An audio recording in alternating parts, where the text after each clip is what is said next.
call into Substack Live, and now he is here on his phone in his games library. How many games do you have, Mike? Probably got around 1,100, maybe. It's a lot. You're in some kind of games Hall of Fame. What is the games? Are you in multiple? What Hall of Fames are you in? Just Academy of Adventure Gaming Arts and Design. It's been around since 1974.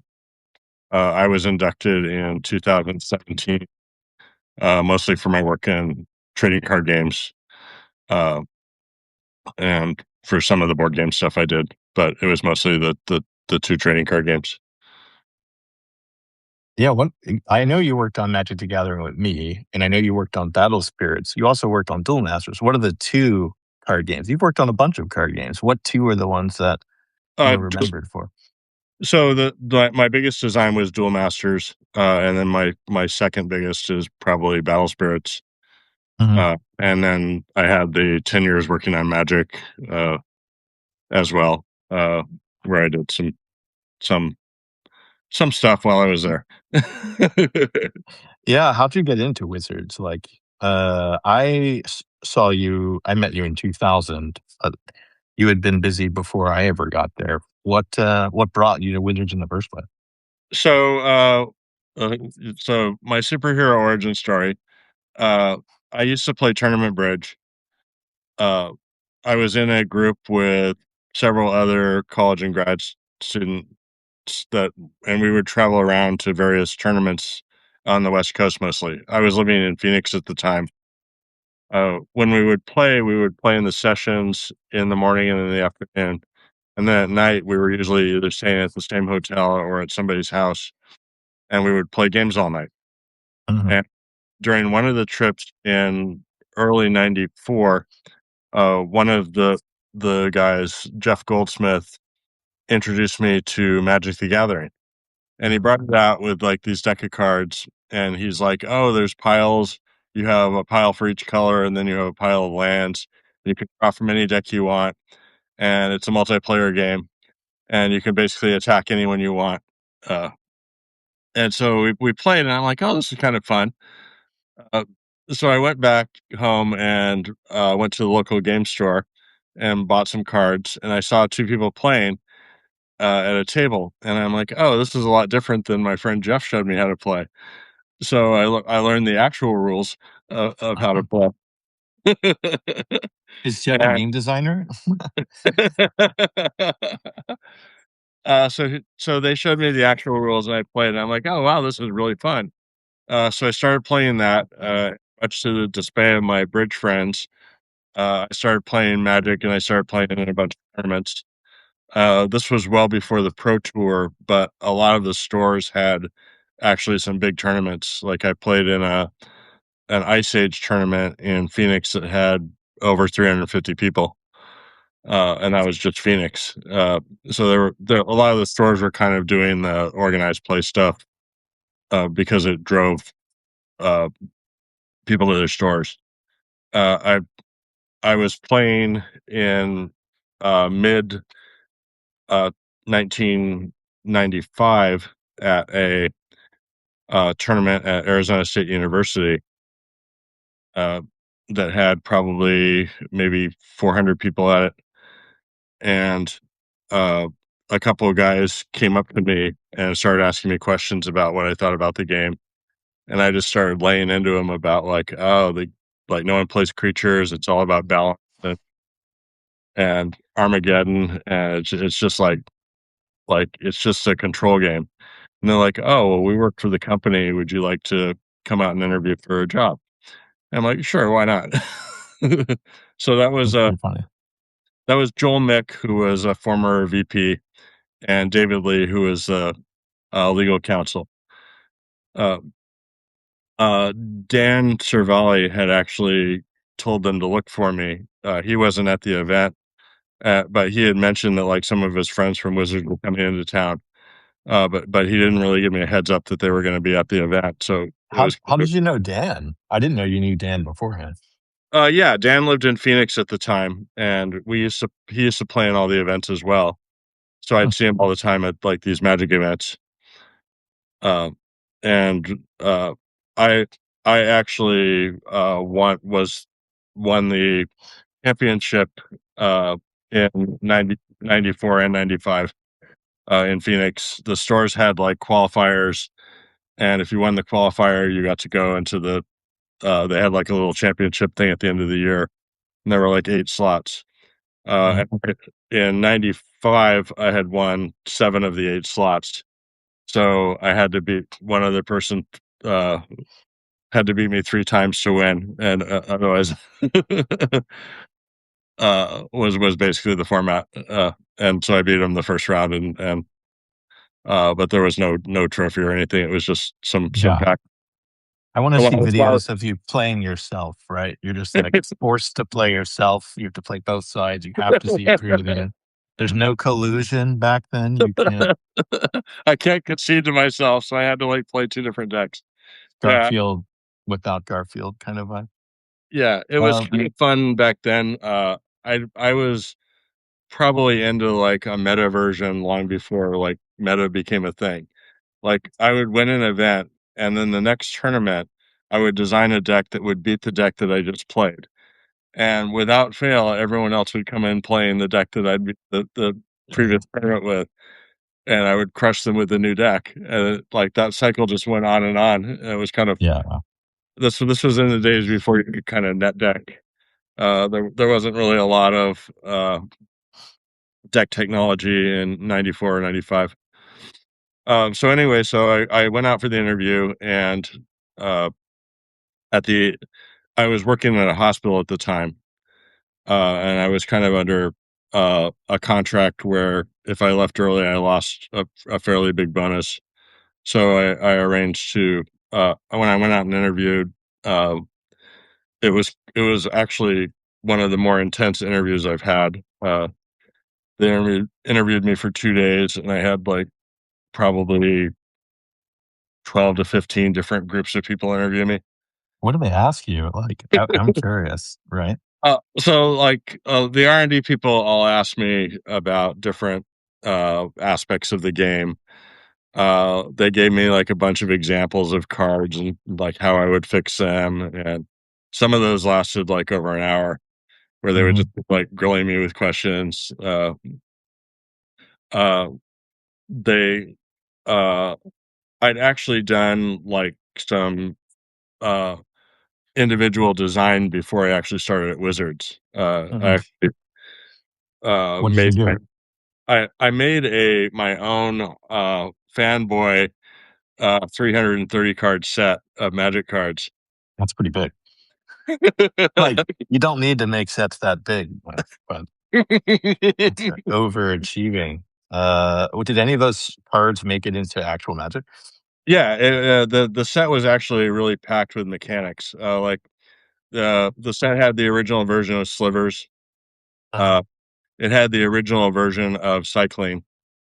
There were like 3 cards where there was a mountain, a goblin, and a dragon, where you could pay R and put them on the bottom of your deck, Hmm.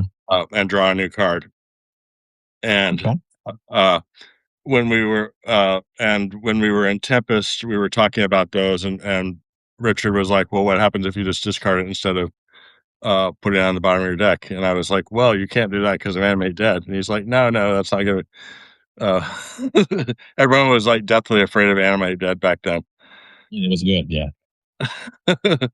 But we ended up doing the discard version, and but the lists were also in the old file. Ah, There was even one like kind of random uh, affinity card that was in there. That was it was all just like random ideas I had, and I just kind of threw them in this kind of slush fund. The yeah. the set was called Astral Ways. I'd even made kind of a backstory about how it was like, oh, Shadow was in there as well. Uh, I'd Very even cool. I'd even kind of made a backstory about how this was like a different realm that kind of got the door got stuck open, and the 2 worlds were kind of colliding. Uh, was I wasn't Story was not my strong point, so it was not particularly well fleshed out. I mean, yeah, I always thought of you as a mechanics guy when we worked together. I think I have a Yeah. couple of questions. Like, did they show you the Fallen Empire's design in your interview, and did you have a chance to fix it before it went out? That's Um, the question. What time period was it that you were interviewing in? Like, so when I interviewed, Alliance was in development, and they were working on. They showed me a number of Alliance cards. mhm, Uh, they did not show me Force of Will, but they showed me like a bunch of other ones, and asked kind of my opinions on what I thought about these particular cards. mhm. Uh, and the so I didn't really have any impact on alliances uh, or homelands and Fallen was well before that. It's disappointing. Way you could have gone back in time. I think of you as a very powerful person. If Okay, I could go back in time, I certainly would have gone back and fought potentially. Although, like, I mean, everything happens for a reason. So, like, really. it could be without fallen empires, uh, or like some of the weaker sets that some of the stronger sets never occur. And Yeah, that's true. There is a give and take to the ebb and flow of things for sure. right, but Paul Barkley on his call was like, "Hey, I want to do Fallen Empires right," and I don't have that feeling, but it's nice that it's out there. Someone has that feeling. That's what you I mean, did. Yeah. I actually kind of love some of the fallen empires games with all the thalids and the counters, and we had like these 50 on 50 table scenarios, and no one could break through because if you attacked, you would lose. It was an interesting environment. I mean, at least you could play creatures in it and they would survive, right? Yes, there was very little creature destruction in Fallen Empires, and so pretty much there was no way to break through. I mean, it was great for creatures, but it was bad for anyone who actually wanted to like finish the game within 20-30 minutes. Uh, So, so, so you join Wizards. What sets in development, and how does like design and development work at that point? Right? It's like different. It's before my time. I don't know that I even know the story, but like, how did you make sets before we redesigned a little bit of it? Right?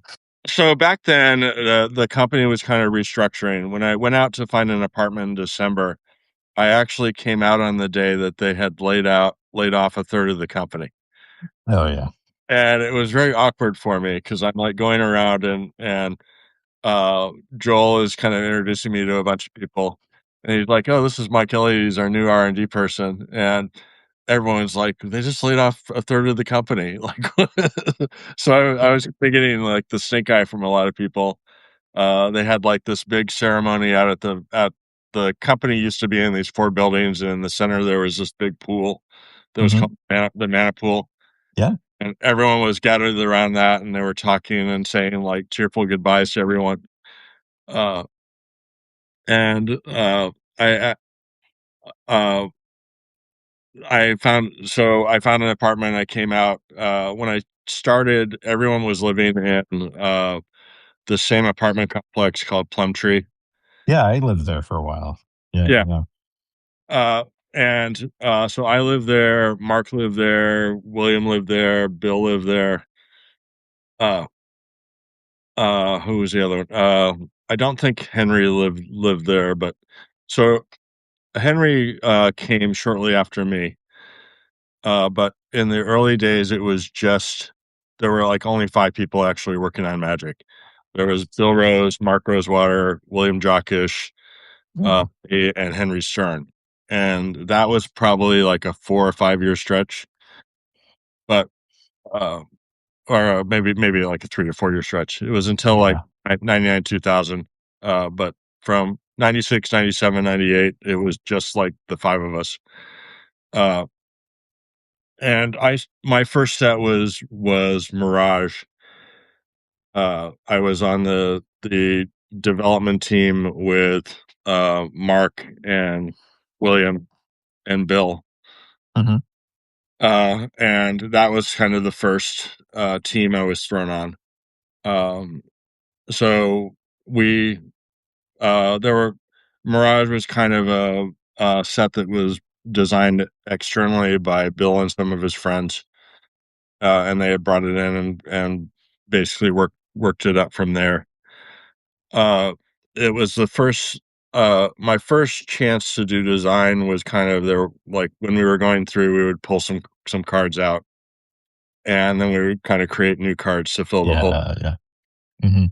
That happens a lot in development where probably in most sets, probably 15 to 20% of the design is actually done by the development team kind of fixing the errors. Uh, and the same thing happened here. One of the more interesting things was Mark and I had been like, we're talking a lot back then. We were kind of both really uh, kind of up and coming designers. Uh, and we were like trying to basically outdo each other. So we had the idea that like, oh, let's do a marquee card for the set, something that like will be really splashy that people remember.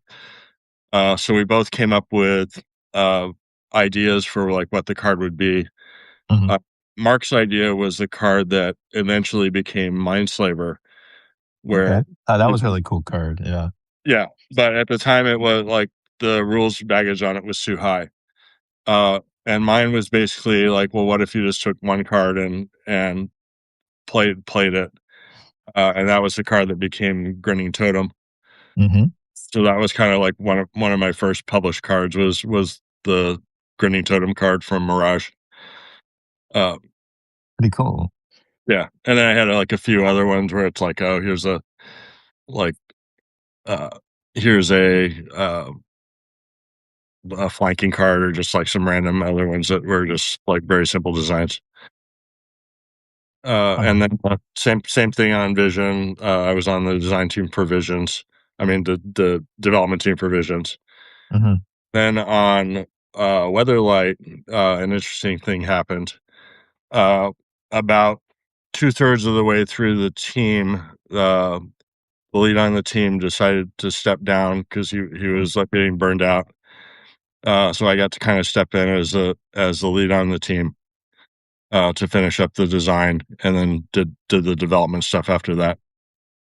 So Yeah. that As a player, I really loved that block. I think it's like it's hard for me to know, like there's so many different epochs of like Magic, but Vision's Weatherlight was one of my favorites, and it felt like creatures mattered. The pacing was generally good. It wasn't like obscenely fast, and there were tricks that allowed people to like feel like different skill levels could succeed. yeah, Um, that was the first a real attempt at the block structure. I mean, like Ice Age Alliance was a block, but uh, Mirage Visions Weatherlight was an actual block where we kind of planned it the whole time, and a lot of that was Mark and Bill uh, just kind of like planning out these uh, the kind of structure we would have for the sets going forward.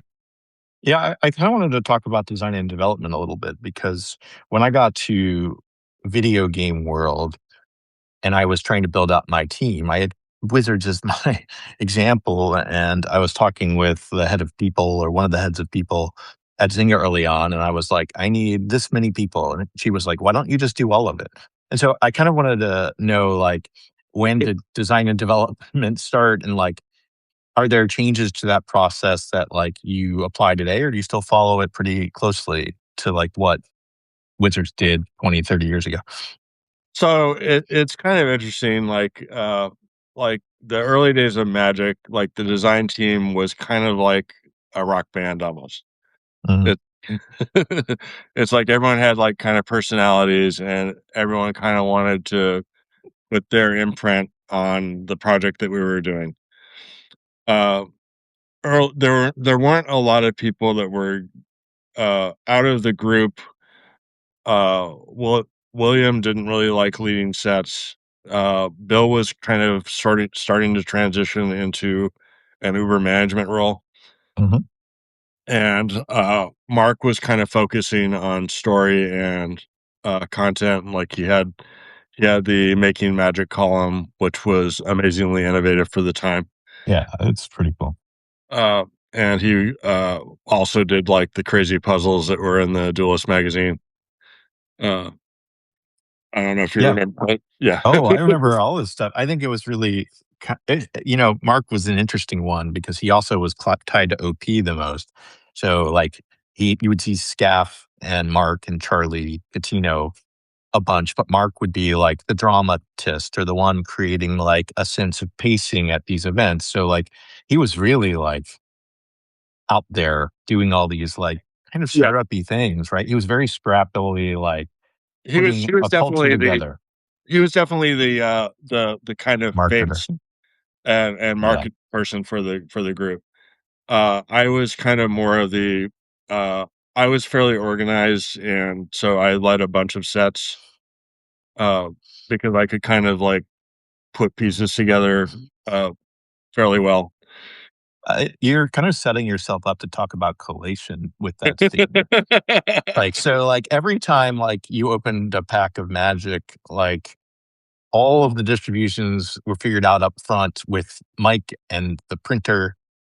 I don't know if you want, yeah, I mean, I'm interested because I was like, this is crazy. But walk us through, like, how did you even end up doing collation? And it sounds like your brain is meant for it, but Yeah, so before I started at WotC, I also used to buy and sell cards. yeah. Your I have a collection was like one of the best I've ever seen. I don't know if it yes, still is, but it was awesome. yes. In fact, like the I don't know if you remember the old Scry magazine. Mhm.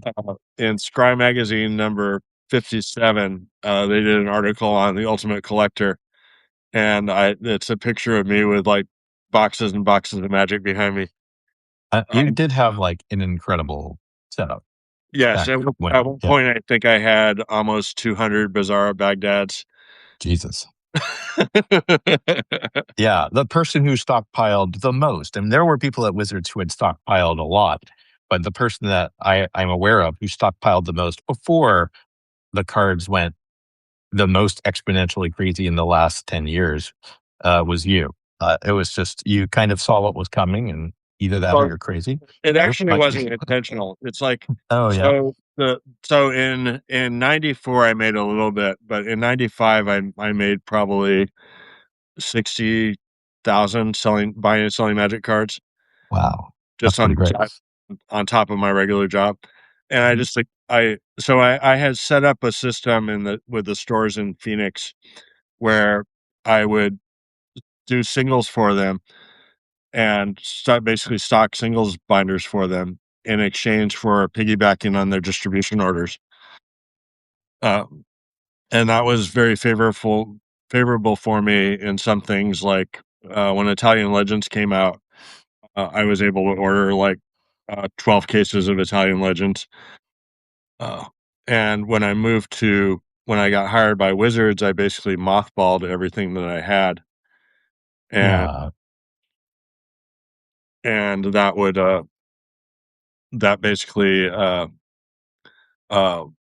ended up being my kind of retirement fund for Yeah. eternity. Even if I hadn't like been successful with other games later.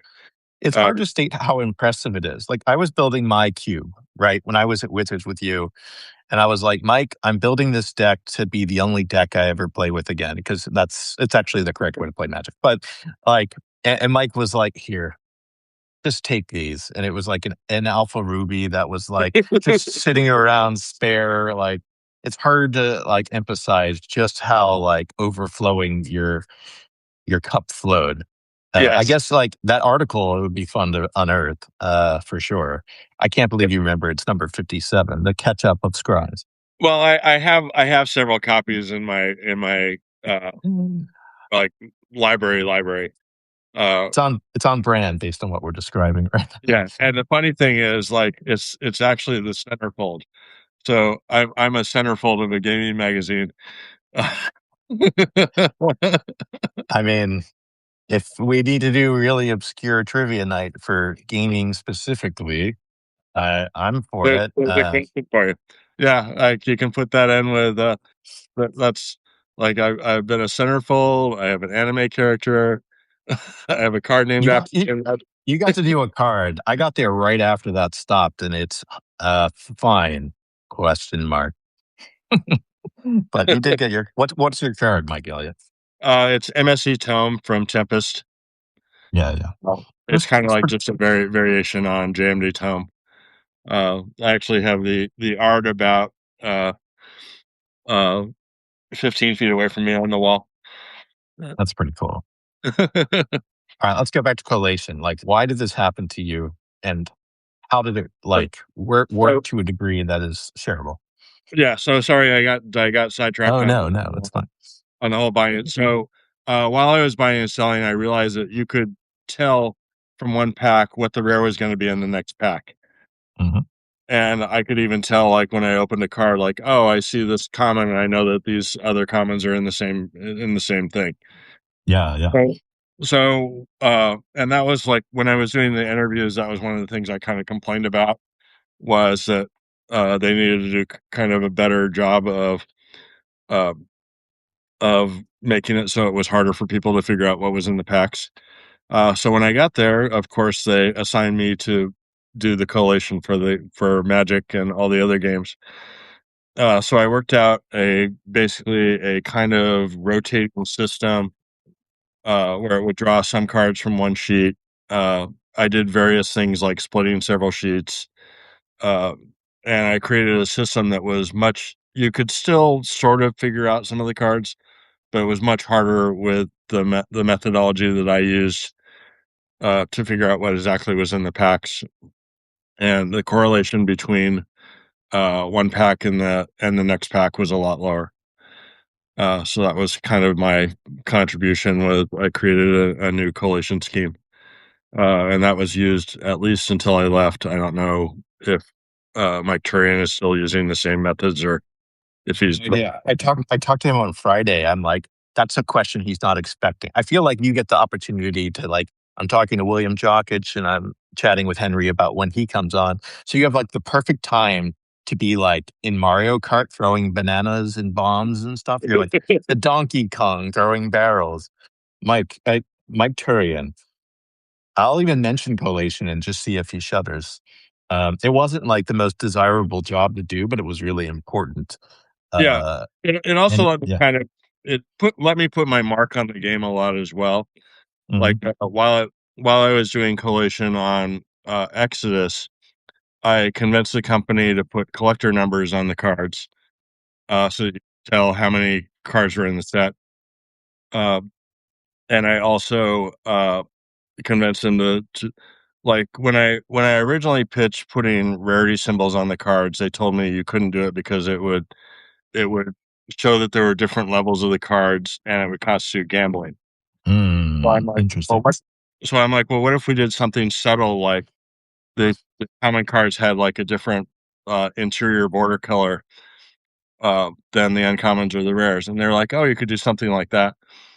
So we talked it over, and we eventually settled on the colored mana symbols, uh, or sorry, the colored set expansion symbols Mhm. for the to designate the rarity in a way that wasn't really designating it because we didn't explain what it really meant. And legal seemed to be fine with that. To me, it was uh, kind of a slight dodge, like the and I mean, and all of that I got because Pokemon had been doing it since 1994, and I was like, well, Magic should be doing this stuff. So, but Exodus was the first set that I was kind of able to I convince remember that. to do it, uh, and it was nice that we were able to get that push through. There was a little bit of pushback from some people, but most people were on board with the proposal. One thing that basically no other interviewer will know is that you're also kind of a paper expert. Like you used to like go around R&D and bend cards and like you had like some obscure like esoteric knowledge about like the printer and the paper. Like I don't know if you remember this, but like you had this really interesting take on whether something was high quality enough to be a magic card. Like I don't know what your role was in that whole universe. Do you? I don't know. So I went. So during one of the other things I implemented was the foil rarity parallel program. Very cool. Uh, so when we were starting that, I went to several of the printers and I looked over. Like I had no idea there were so many different kinds of foil. There were literally 60 different types of foil cards. Some of them were thick, some of them were thin, some of them had sheer finish, some of them had uh, lame or kind of a bland finish. Uh, and so we did tests on all of those. I probably went to the printer in the Dakotas probably 6 times, and I went to the one in Cardamonde about 4 times over the 10 years that I was there. And a lot of that was just like check how their processes were working, and uh, it kind of allowed me to do different. Like they would show me their newest techniques and uh, the newest methods that they had for things that you could do on cards. Uh, Well, I kind of love this topic because we'll get back to like making the designs and the fun part, but like this is also a fun part that like you don't think about, and that gives you an advantage later when you're working on Battle Spirits and Duel Masters because you have this type of esoteric knowledge of what you can do with actual cardboard, right? yes, and and I know things like, oh, these are the size of the sheets that they print. So when I'm making a game, like one of the reasons that like sets are 330 cards is because the sheet size on a lot of the press sheets is 110. It's a Hmm. it's a 10 by 11 sheet. Uh, and there's uh, that's also like one of the reasons that card decks are have two jokers and often an insert card is they'll print two decks on a sheet, That makes and a lot of sense. 55, so you have 55. 52 cards plus the two jokers, and sometimes there's like a little ad card that's like go buy some of these other, and that's your deck of cards. So that was a very common sheet. And when trading card games came in, it's like the parents were like, "Well, this is the sheet size we use," so that's what Magic ended up using.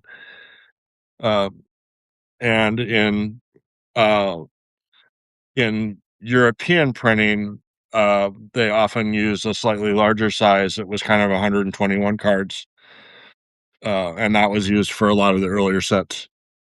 And it's the 110 is a lot easier because you it's a divisible number by 5.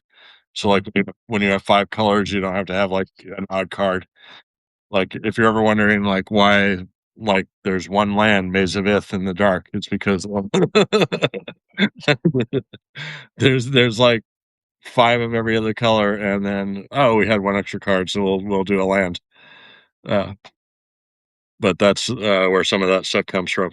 It's funny. I love this stuff. I'm like, forget Urza Saga or Tempest or whatever comes after. Let's just talk about cardstock collation. Like, it's pretty funny. But I kind of love this level of like depth of knowledge. I think it's easy to like overlook how important that is. Yeah, But you do, yeah. the card stock that Magic used was fairly rare back then, and Mhm. it's still not particularly well known because they don't want people using that stock for counterfeiting. Oh, okay. Uh, but it's actually a lower quality stock than a lot of other modern card stocks. Yeah, Like, I want to ask you this, and I don't know if you'll tell me, but what's your preferred card stock? I have no idea what the card stocks are. It's like, hey, what vintage like alcohol do you drink? I don't drink, so I would have no idea what you're talking about. But is there a paper that like you use or chose for your games? I mean, for the ones that are printed in Japan, a lot of times they'll use what's called Kohler stock. That's the stock that Pokemon uses. Uh, Mhm. Duel Master uses it. Battle Spirits uses it. It's one of the most common stocks, and every company makes it. So Okay, that's actually an asset for sure. It's like getting your car fixed and doing it affordably, right? right, and because it's kind of the standard for paper stocks, because uh, if like when you go to different printers, they have to be able to have access to the type of paper. So everyone using kind of the same type of paper helps a lot. Uh, so that's the one that's commonly used. It doesn't bend as well as Magic stock does. Yeah. So like if you try and do what used to be called the bend test on a Pokemon card, it will crease the card. Uh, because they're not like the stock is thicker and doesn't have as much give. But it actually holds ink better and doesn't chip as much as kind of Magic cards do when you play with them. I love all these stories. I'm like, it's pretty fun for me. I'm like, all right, this is just it's just pouring delicious. It's a beer funnel of game making. You know? Yeah, like Um, the modern stocks, like if when you shuffle them, they won't get like the little marks on the edge of the card, like on like the edges here. You'll often get like uh some white and stuff like that.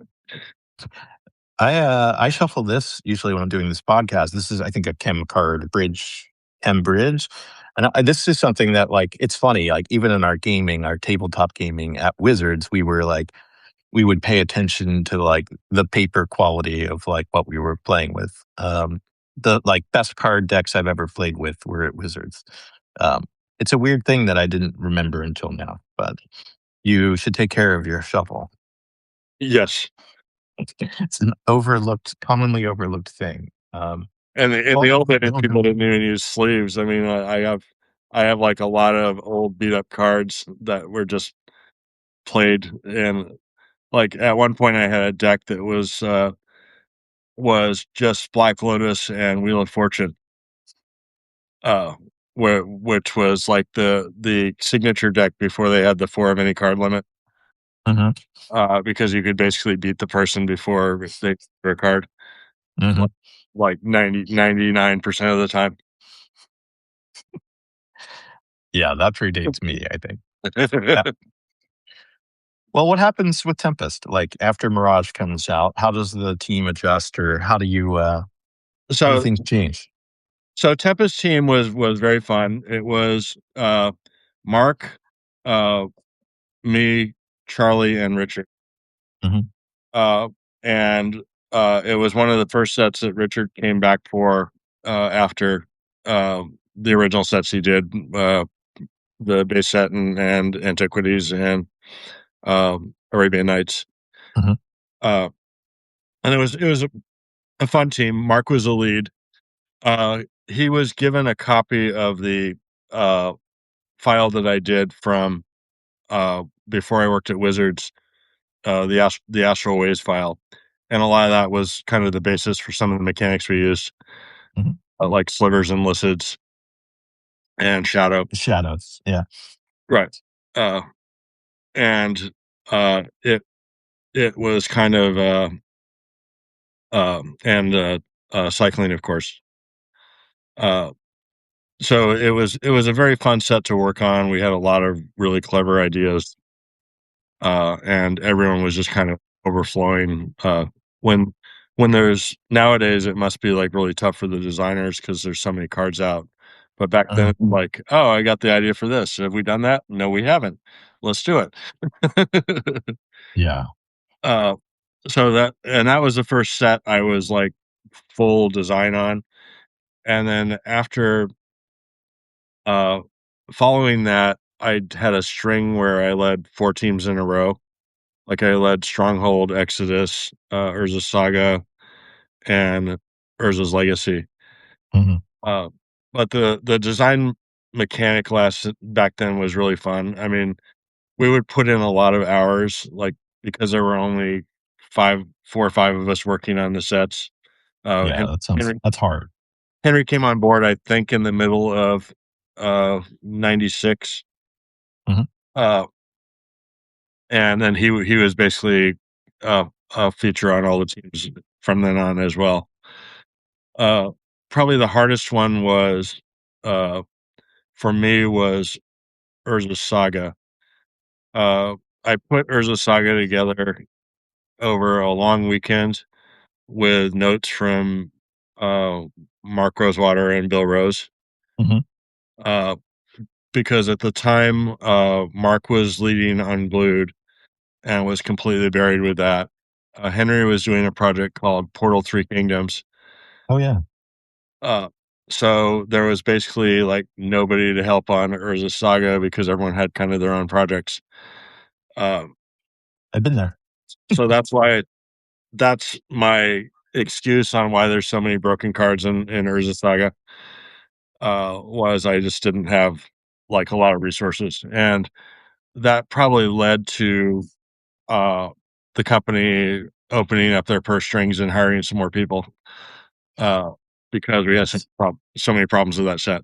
But like, uh, I think I've designed 13 or 14 band cards. Uh, What's your favorite? What was the most powerful card that you Probably had then? Tolarian Academy and Gaius I was Crayon thinking were those are both. pretty those are Yeah. pretty fun. Rancor was kind of a mistake. It was originally supposed to be costed uh, at 2G, and at the end we were going to change it to 1G, and they ended up just taking the 2 off and putting the 1 back on. Yeah, So they shouldn't have an end to development. No. Like everything that goes wrong happens in like the last day, and you're like, mother, why is this happening? Uh, yes, a lot of errors are introduced when you try and make really look, light changes. you Uh, made creatures playable, Mike. Don't be so sad about that one. Even yeah, Gaia's Cravons now. yeah, that was the whole death back. The idea was like, oh, let's do enchantments that when they're destroyed, you get them back, and that was kind of the only one that was super popular out of that group. Uh, Did you make masks? Like, I actually liked Urza's block, even though it was broken. It was a lot of fun. Like, I liked Tempest a lot, Mirage a lot. Masks is the first block where I'm like, I don't like this at all. And like, I never said that before, and I never allowed myself to feel it before. But I really hated that set. I didn't find it fun in any way. yes, yes, I led that set, and we were done. Excellent. I'm sorry. You were wrong Thanks to for your make time. that set. No, no, no. It's my Kamigawa, right? Like it's like, all right, everything's underpowered because we're all scared, and it's got this weird theme that no one can relate to. I have my version of Masks too, where not only that, like you said something earlier. Oh, I came in and then there was a big layoff too. I didn't know that we had that same commonality. Like R&D had a bunch of people cut, and so anyway, I consider Kamigawa my Masks, and I don't blame any one person. I blame all the people that worked on it. Yeah. So Kamigawa, I wasn't really happy with I Kamigawa. hate, mhm. And I did Betrayers the second set. I was That the was lead on that. pretty fun. Yeah. I did the ninja mechanic, uh, and did a couple of things with uh Bushido. I think was a variant we were doing Yeah, on flanking. Uh, yeah. I yeah, remember that. So you worked on Masks. You were the lead on Masks. It's okay. I'm past it. I have no reason to be venomous about anything. I yeah. just remember it. In the time I worked there, I led 12 sets. Plus, I was the lead on. I don't know if you remember the Vanguard cards. Mhm. Yeah, Uh, yeah, yeah. the we did 2 series of those. I worked on those, and that had like that's why I never do avatar style cards in any of my games now because they're just too hard to balance. It's like we spent like a Oh, lot of time trying to make those all balanced, and people only played with like 2 of them. It was very depressing. it was really cool. They were cool, right? They were Yeah, they were cool, fun. but in practicality, like it's just super hard to balance abstract powers where one person gets 1 power and the other person gets another power. To make them to where one is just not always strictly better than the other one. It's a challenge. Like I don't know if I've seen games where they successfully pull that off. Uh, maybe Yeah. maybe like I mean, even in Seven Wonders, which is kind of a drafting game. You have asymmetrical start positions, and there's some that are just better than others in most cases. And it's just really hard to like pull off that that's called kind of the game design term is an avatar game system, where everyone has different abilities to start with. There are Magic sets that have kind of pulled off that dynamic, not in the sense of an avatar system, but in terms of like all the mechanics tied together in a way that like if you had an avatar, it would like potentially make sense. Those end up being a lot of like the best blocks, right? You're talking like Ravnica and Innistrad. Like they have this like play well together, Yeah, whole holistic tie, right? I'm moving my phone real quick because my charger's about to die. So hold on 1 second. Oh yeah, I think that your charger should live and your phone should die in that scenario. Um, So I need to grab a charger too. yeah. Did you lead Invasion Block? Like I remember when I got to Wizards, you were the lead on Apocalypse, which I thought was really cool. Yeah, I did Apocalypse. I did not do Invasion. Take it easy. I actually, it's yeah. I thought Apocalypse was really cool, So and that in for a my while. binders. Oh yeah. I wanted to ask, do you have like what's your like oldest uncut sheet? I have none. So, but like I saw like Chapin share a picture of like a beta one or an alpha one or something. So I'm like, is that even a thing in your world? I have no idea. You also don't need to answer it. I'm not Oh yeah, hang on, I'm still plugging in my. I hope it's after weeks. Like you had like it all printed out like ahead of time or whatnot. You're like, it's not alpha, it's before alpha, or something to No, that effect. no, Astrowaves was just a file. The I don't really talk about like side unpublished things that often, so I'll have to skip that question. Yeah, when I was posting all of my articles and writing the book, I tried to find my submissions because some of those became cards, and like that email account is long dormant. So there's no Hotmail file from the year 1999 or whatever. But Oh no, you can't recover something that old these days. Microsoft is clearly like holding it over me. They'll go back into their Glacier uh, storage and let me access it for a few. No, it's gone. It's long gone. So I remember you and you and Mark Rosewater like alternating for a while. Like Yeah, Mark so does Odyssey, you do Onslaught, right? so I believe he was the lead on. So I did Stronghold, Exodus, Urza Saga, uh, Urza's Legacy, Mercadian Mask, Nemesis, Mm-hmm. Onslaught Legions, Betrayers of Kamigawa, Mm-hmm. Dissension. Oh, yeah, remember that? Or Guild Pack. You and I worked on Guild Pack. Yeah. Yeah, I was on the development team on Guild Pack, I think. I think that might have been my last or maybe it was Guild Pack the one I led in Dissension. What was the last one? What was the second one? It was you, me, Devin, and Aaron Forsyth on Guild Pack. Okay. And you were the lead on it. Yeah. Yeah, that was kind of after that was in the period where the as I said, like early design teams are kind of like a rock band, and that was during the band is starting to break up type of. Yeah, you were working on non-magic. Like you were starting to work on Duel Masters. Like this is a weird phenomenon that's come up a few times, but there's you described it earlier where Henry's working on Three Kings and Mark's working on a different set. For some reason, like the way that R&D resource things for a while, it would like flood the pit, and then everything would like be rocky, and then like the waters would recede, and then projects would get enough resourcing to actually be done well. You worked on Star Wars for a little bit. You worked on Duel Masters, which was a big deal, but there were a bunch of different games like Neopets, and you were in this like non-magic make game from scratch world. It felt like. Yeah, so that was a so in '99 WotC had Pokemon. Mhm.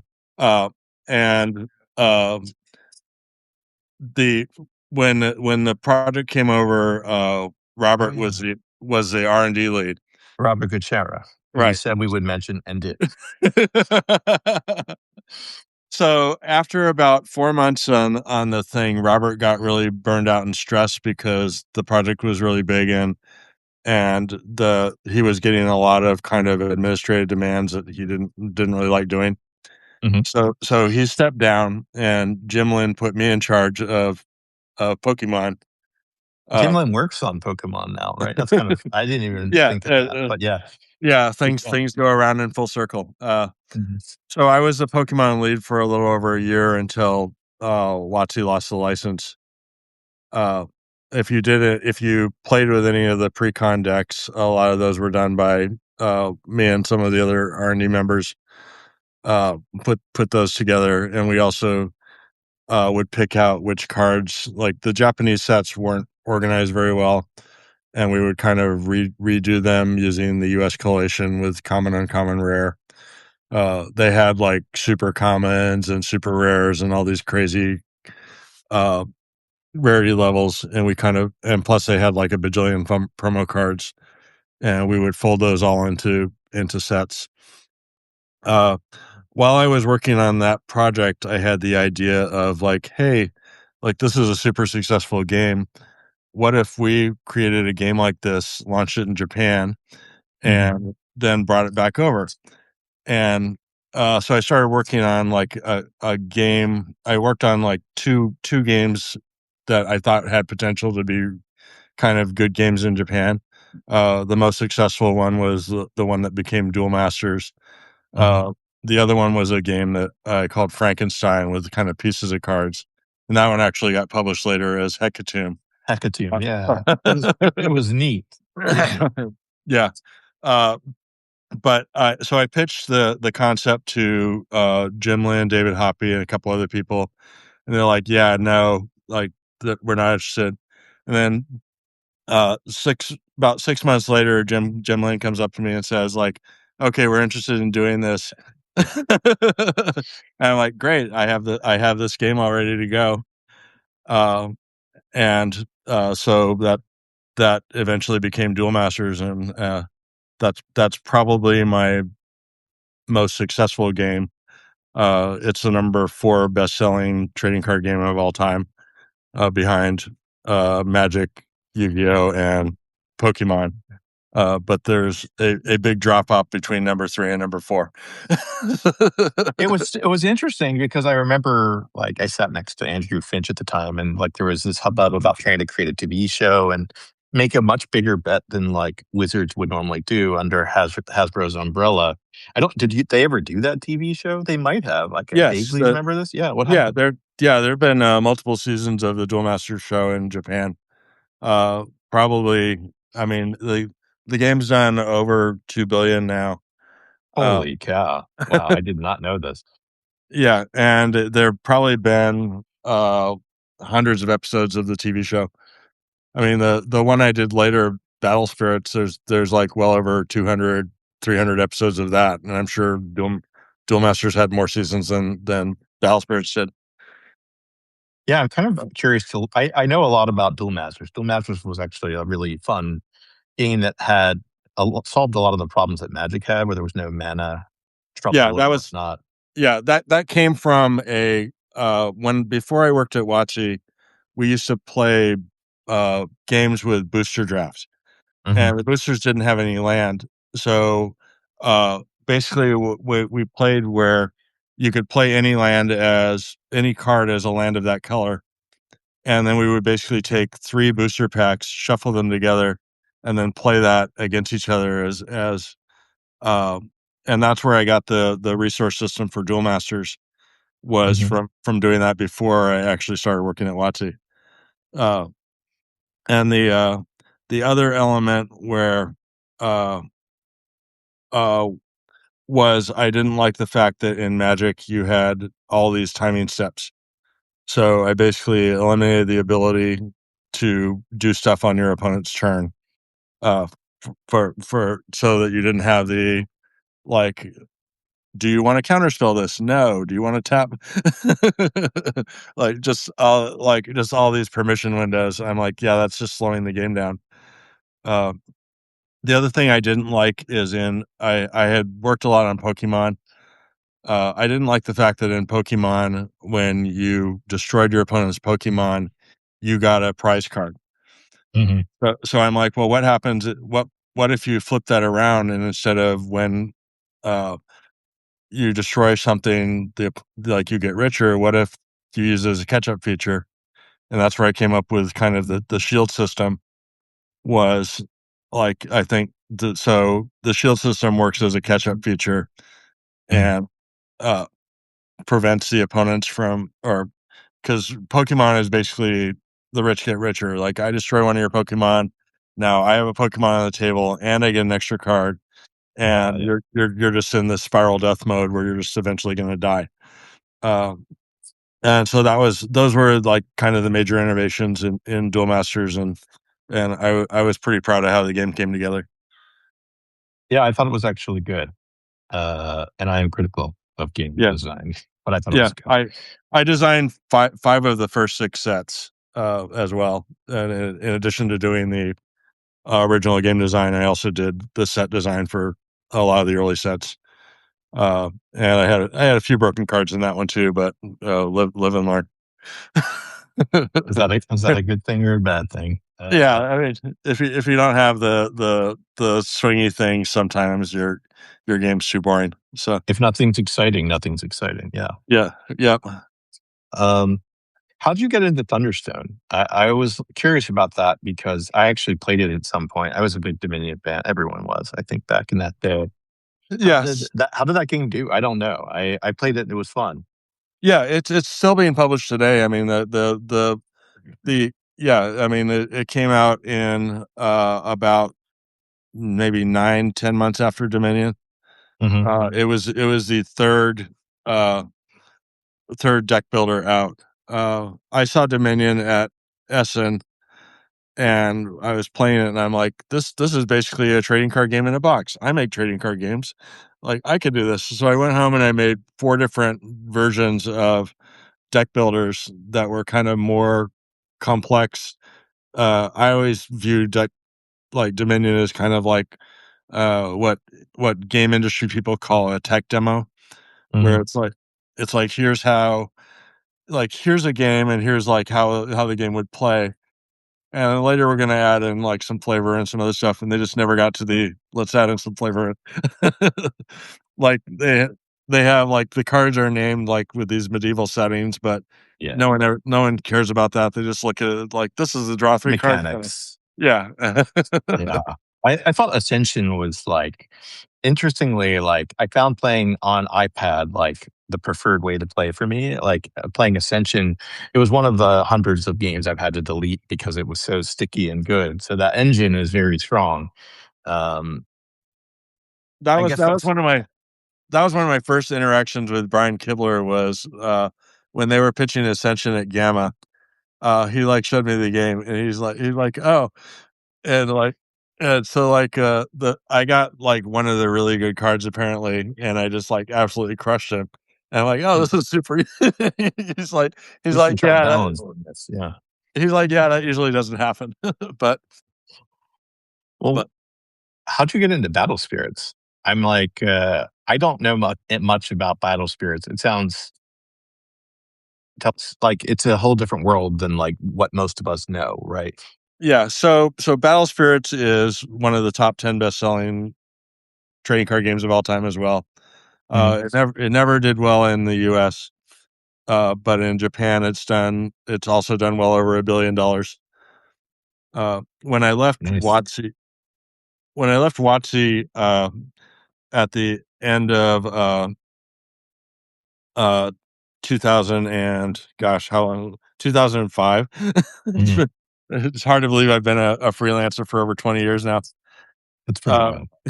yeah, I was there for 10 years, and I've now been a freelancer for 20 years. When I left, I kinda had to start from scratch. most of the stuff I did while I was working at WotC was contested, and I couldn't really use it. So the first thing I did was, well, like I made a hugely successful game for WotC. I can do that again. So I basically created a couple new trading card game systems. One of them was one I thought was super clever. It had a progressive mana system where instead of uh, having cards give you the resource, you just basically got a resource every turn. This was popularized several years later with Hearthstone, but the Battle Spirits came out.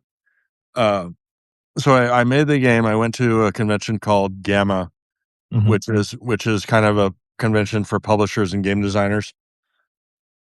And I approached Bandai there, and they had recently been doing a bunch of really small trading card games, and none of them were very successful. And I'm like, hey, I did this for Watsu Chikara Tome. I can do the same thing for you guys. And they're like, yeah, sure. And so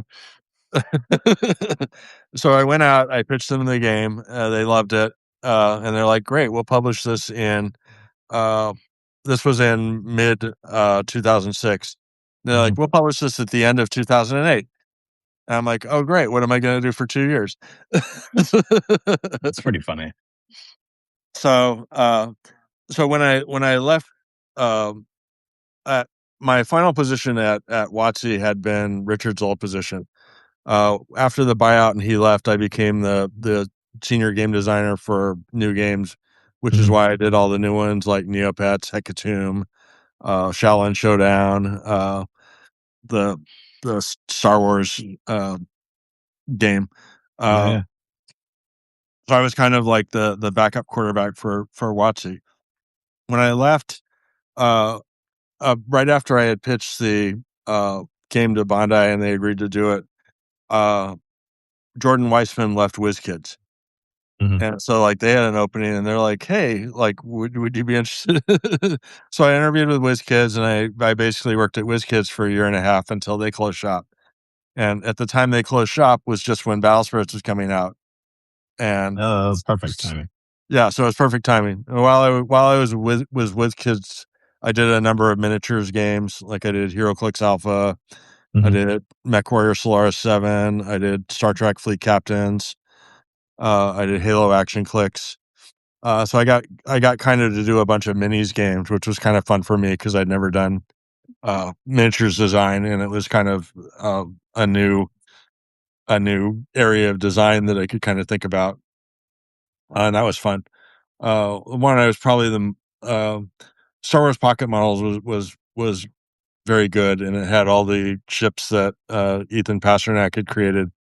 Uh, the like the models were amazing. Like even people that didn't play bought the game for just these little styrene models of the uh, Star Mhm. Mhm. Destroyers and TIE Fighters. Uh, and so then after Battle Spirits came out, it was hugely successful, and I basically didn't need to really work after that.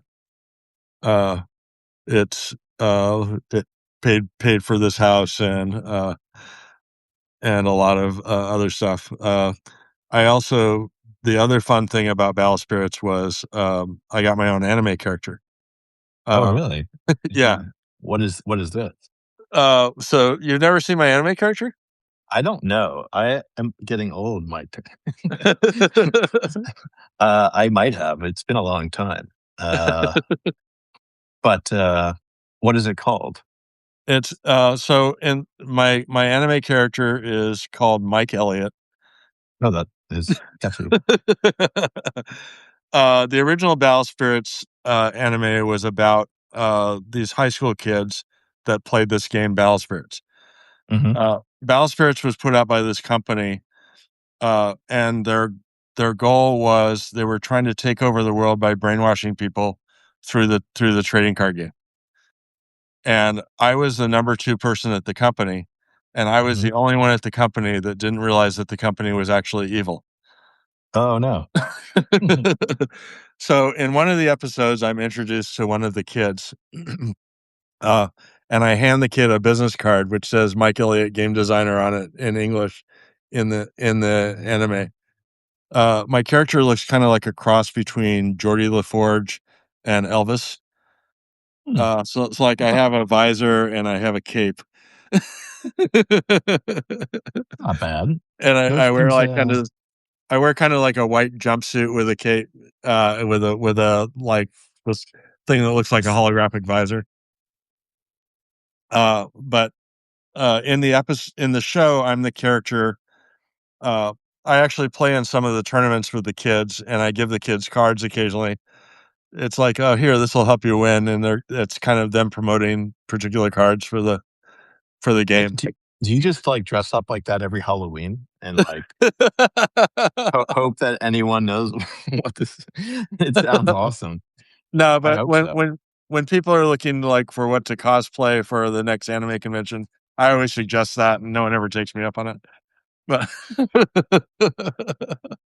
but I wore the outfit once in Japan, and I think there's a picture of that somewhere. But it wasn't. It's not close at hand. I can It's get. not close. No, it's, like it. I'm fairly big, and the outfit they got me was kind of tight, so it doesn't particularly look great. But It's the pretty the funny. the Japan large size is not a good fit for me. In the future version of this Substack Live, we'll be like generating the art based on your description in the flow, and we can see you can pick which of the 4 art images reflects best what Yeah, the I mean, outfit was. like if you want to look at what the character looks like, you can Google Mike Elliott anime, and like the picture will pop up. If it doesn't Yeah, look like if it doesn't look like you, I will be disappointed. it looks like relatively. I mean, it's got my receding hairline, and I have like slightly spiky hair on the sides, but All right, that's not bad. and in the anime, I have a super deep voice. Uh, You do and have kind of a deep voice. yeah, it's the and at the end, I help the kids defeat the company. And the bad guy, uh, as punishment for trying to take over the world, gets sent back to America with me. Because, like, I mean, you could throw him in prison, but we really want to torture him, so we're gonna make him go hang out with Mike Elliott for a while, and that'll teach him never to do evil again. Uh, that sounds all right to me. And they kind of do a thing where every season it's a new genre or new characters. So I was only in the first season, and that's it. I think I appeared in 14 of the 52 episodes in the first season. I was often the person that the bad guy would defeat in the game, so that you knew that the guy was really good. So in the show, I think I go 0-8, uh, which is either like, hey, these people are really good, or maybe Mike Elliott is just a terrible card player and can't Yeah, can't beat it. it's a statement that the creators are frustrated with Mike Elliott. Too much feedback. Too, too It's much also criticism. like a thing I always tell people is designers are never good at their own games. Like, people like don't expect like me or Richard Garfield or Mark to be magic player geniuses, because it's a different set, like skill set. Like being able to specifically analyze versus being able to like play situationally is a lot different skill set. I'm probably one of the better designers, like players for a designer, but like any developer or random top level player on the street could just mop the floor with me usually. What's your favorite Magic epoch? Like, what's your favorite window of the game? Uh, Probably like Tempest Block is my favorite, followed by Urza Saga. I don't really keep up on a lot of the modern blocks, and Mhm. like with the number of cards coming out, it's kind of crazy. Uh, Yeah, I can't I don't know imagine keeping up. if you feel the same way. It was like I don't know how anyone could like collect these days, or Like they put out like a set every month now. It's crazy. I just want like the box set that doesn't change. I definitely am not interested in like being on a content treadmill. In fact, I'll like delete almost any content treadmill from my life pretty much right away. I'm like, oh, I see what this is. So it doesn't really apply for me. But I do. It's kind of fun to watch. Like because of this project, my entire internet algorithm changed. So like 4 months ago, I'm like, I don't have magic anywhere on anything. It's like, I have friends that, I've had a long time and that I worked on magic with and played magic with. But now I like see only magic information on Facebook and whatnot. And I think it's kind of neat, like the different treatments on cards and the different like scarcity of things. And I don't mind having that avatar set. So as like someone who's just browsing, or like seeing other people just open packs to see what's inside. I'm like, that's probably just fun. If you were like trying to play the game like a responsible gamer would, I think it would be punishing. But as someone who is casual at this point, it's like just a bunch of popcorn. You know what I mean? I'm like, Yeah. hey, there is candy in my Facebook, and I'm like, I don't even mind it. I'm like, I haven't played Magic in a while, but you're not making me sad by showing me these really cool treatments and collectible things. So I might I might just be at a different cycle in my gaming life where I appreciate this weird stuff in the distance. Yeah. I mean, it would like at some point. I think it would be fun to work on a modern Magic set, just to see kind of what's changed. Oh yeah. Like I have a file of mechanics and cards that I've created over the years. And every so often I'll go through and cross off ones that they've done, but there's still probably 4 or 5 mechanics in there that are pretty good that they've never done yet. Uh, and it would be kind of fun to do a few of those. Uh, I mean, I've had like 20 some odd years to think of stuff. So, and What do you what do you do for fun now? Are you still uh, gaming? What do you do? so currently I'm working on app games. Oh, okay. Uh, and I tried my hand at that in 2014 and got my ass kicked. Hmm. But recently I was approached by a really amazing programmer who says that he liked my stuff and he wanted to so we created a startup and we're gonna put some stuff out pretty soon. That's Uh, awesome. I and, did not know this. That's cool. yeah, and we've got several completed already, and one of them is amazing and the other one is really good.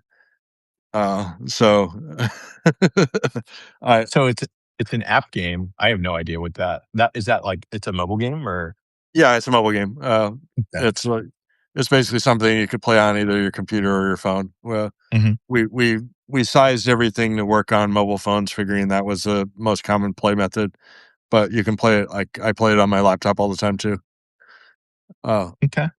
and it's got Well, like uh, when it comes out, I'll send out posts to try and recruit people. That's the hardest thing these days is getting traction on stuff like that. But this one's fun and kind of addictive if you like that type of game. But how would you launch a card game now? That's an interesting facet where like things have changed over time. Like how have things changed over time and like how would you approach it? I would still try and like. I mean, I have the one thing I haven't done that I would really love to do is a digital trading card game. Hmm. I have 2 really good digital trading card games designed with full card sets and everything. Hmm. But I can't like program those uh, or market those. So I would need like a major player. Uh, One of the big issues is no one can really hire me because I like make too much independently. Uh, and the big companies like don't really want to subcontract out. Like it's hard going up to a company like Microsoft or or Konami and saying like, hey, like I can do better than your 30 plus person internal staff in terms of game design. Mhm. It's so that's kind of a hard sell. And the companies that are interested generally don't have the funding or the marketing to be able to pull it off. So like I've got like 2 digital and 2 regular trading card games that are would probably be uh like the one of the digital ones I think is even better than Hearthstone, but I can't get any bites on it of people that are would be able to pull it off. Like I've had 2 or 3 small companies approach me, but I need like somebody that has multi-million-dollar marketing budget, and other than that, you can't really pull something like that off. Uh, Besides Hearthstone, there aren't a lot of digital trading card games that are successful.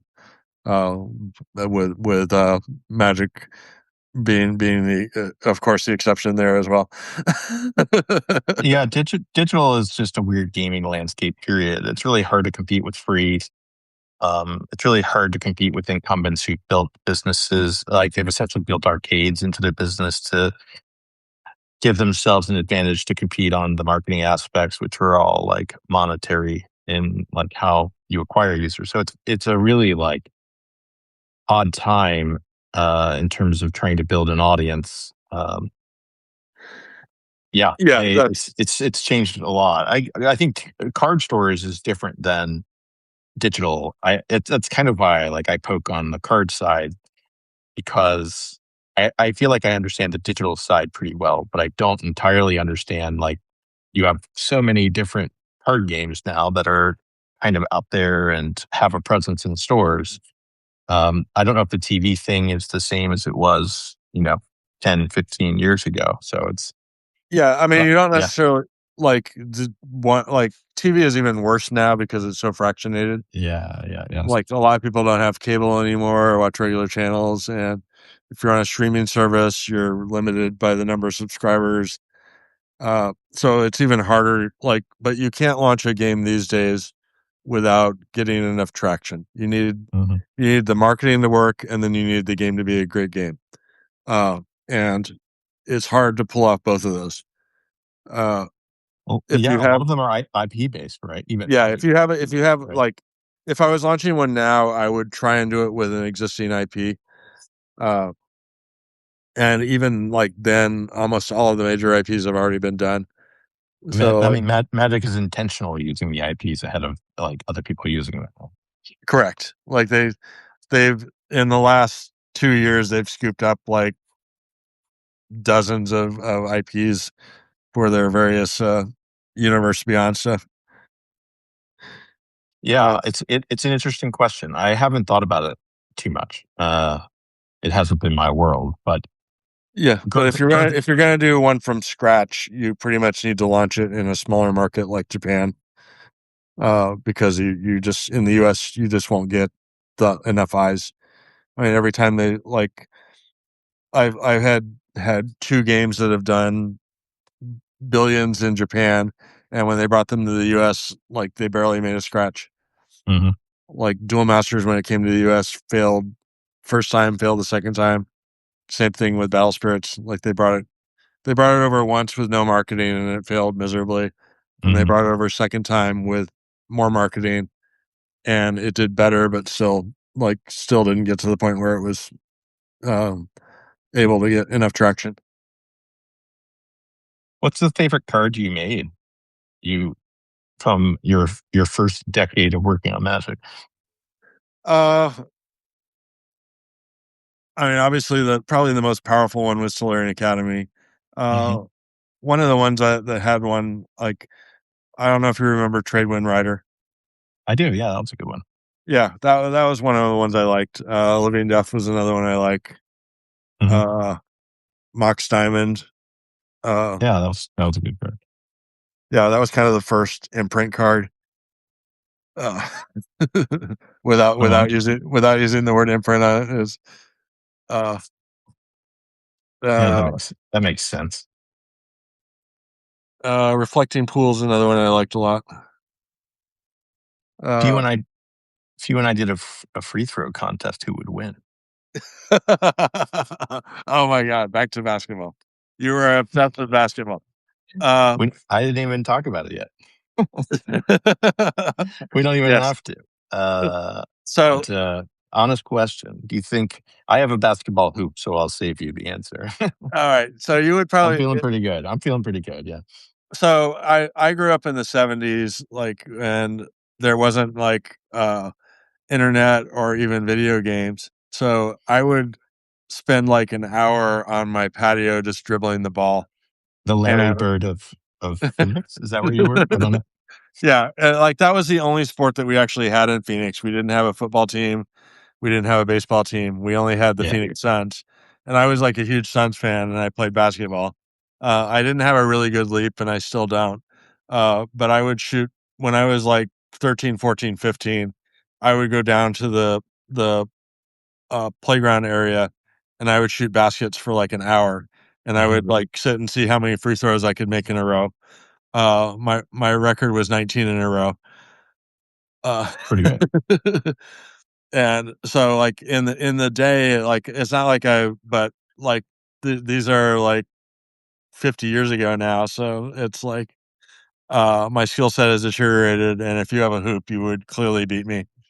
But if I practice for like a week or two, I might give you a like uh the skill set probably doesn't hold in your old age, but at one point I actually could hold my head up and say like, yeah, I can shoot free throws, but Yeah. You knew how to shoot. those days are gone. You knew how to shoot. There was a day in R&D, like for context, where like Mike was like, "I'm good at shooting free throws, and I could hit more than Shaquille O'Neal."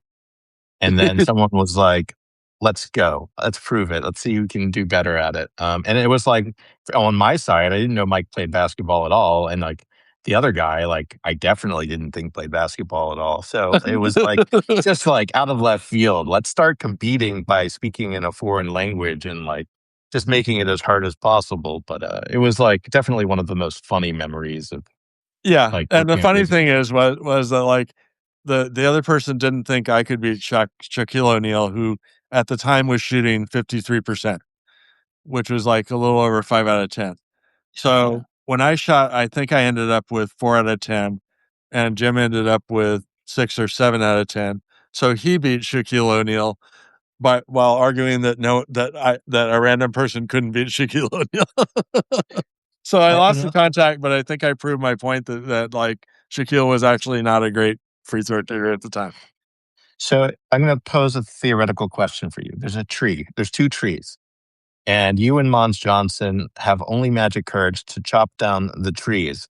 Who ends up winning that battle? Because you two were like some of the scariest throwers of cards. One thing like we don't talk about too much is how immature everyone was, and we would throw throw cards at each other often. It was kind of like a food fight all the time. Um, who was Yeah, more deadly, you or Mons? I think even Mons would agree that I'm a better thrower than him, and I can prove it because of an example. Do you remember Joe Grace? I've heard of him. Yeah, I think he Okay, predates me. so I was throwing cards and I could like I would sometimes throw them and hit Scaff's computer screen. Like, where I sat, like, Mark Rosewater was on my right and Scaff was on my left, Hmm. and Scaff his computer screen was about maybe, uh, 12 feet away from me, and I would just kinda, like, throw and try and hit the middle of his screen, and so, like, there were all these land cards under Scaff's desk, and he probably never figured out why, but but It's pretty fun. but, Joe Gray like, I said, "Oh, I can hit a person," and Joe heard me, I'm fairly arrogant. Like I boasted about basketball. Like I boasted that I could hit a person with a playing card. And he was like, "No, I don't think you can." And I'm like, "Oh, like." He's like, "Try and hit me." I'm like, "Okay, I'll do it, but only if you put on glasses because I don't want to hit you in the eye and hurt you." And he's like, "Okay." So he puts it on and he's doing this like little like dance back and forth like this, and I'm about 10 feet away from him, and I just flick the card super fast. It hits him in the middle of the forehead right here and draws blood. Ugh. And he like goes, and he's like shocked. And there were witnesses to this. You can ask about the story around R&D, because there were like at least 5 other people, including Bill. I think Mark saw it as well. But do you know when R&D was placed as far as possible from the human resources department? Like, do you know when that happened? It was before when I got there, right? But we were as far from the HR department as possible. yes, And we yeah, in the old days, like we all worked 10-hour days. We did some crazy stuff. We used to play chair hockey in the all hands room. mhm. Like when there wasn't a meeting, all the chairs were up against the wall, and we would basically take 2 of the tables, and we would take rolling chairs and hockey sticks and a tennis ball, and we would roll around the floor in office chairs and try and score goals by hitting the tennis ball under the folding tables. If you hit it between the 2 legs of the folding table, you scored a goal. Charlie Katina used to play. Bill Rose used to play. Uh, uh, one of my old friends, Paul Randalls, who passed away a number of years back, used to play. I think William used to play. I don't know if Mark played. He may have played 1 or 2 games, but it was. I'm pretty sure Henry played.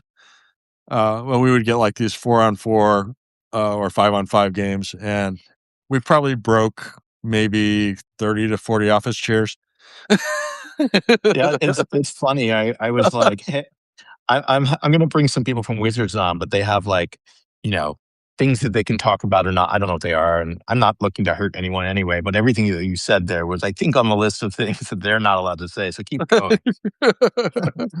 Yeah, I mean, it was a different time, and we would do this at like 8 or 9 at night. I mean, we literally lived at the office, where we'd come in usually around 8:30 or 9 in the morning, and we'd go home around 10:30 or 11 at night, and then come back the next morning and do it again.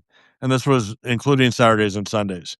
Like, I probably put in a massive amount of 70 or 80-hour weeks. So this is something like that comes up at Zynga too, where so Magic had this for sure because we kept pushing ourselves to do more projects than I think we could handle, or we're trying to like forge a bunch of games by fire, and then you have like startups at like Zynga or whatnot. These teams where you're doing really hard things together at like an extreme, or like where the strongest friendships I think tend to be made, Yeah. right? No, I mean, Bill Rose is still like one of my best friends even years later. Like, he was the best man at my wedding, and I don't really like Mark. As I said, it was kind of like a rock band, and Mark and I kind of had a falling out. You when you got multiple lead singers in a group, it's always. Oh, I worked with you both. I remember you both. Just I won't be throwing any darts. I won't see. Yeah, But no, I have no animosity about it, but it was just like both yeah, of us were extremely egotistical, and you were. But I like you both, actually. Yeah, it's you worked on Time Spiral with me at the end, like I think it was right before you were about to head out, and it was like we just didn't like the set as much as we wanted, and then you came in and like did a lot of like really cool design. I think we added slivers at the end. We basically tried to cheat the reprint policy by making cards as juicy as possible by like not reprinting them but making them other types. Do you remember this stuff? So I wasn't on the team. Most of Right. the discussions I had with you were kind of offline, where I was like, I made a bunch of suggestions based on what I saw was going on, because several people had been complaining, but I wasn't actually on that team as a full-time person. That I remember, yeah. Yeah. So, but I printed up the file, and I looked through, and I made a bunch of notes, and I talked with you about them. I think I talked a little bit with Aaron about some of them, but it wasn't. Those were just kind of like, well, here's how I would do it if I was doing it.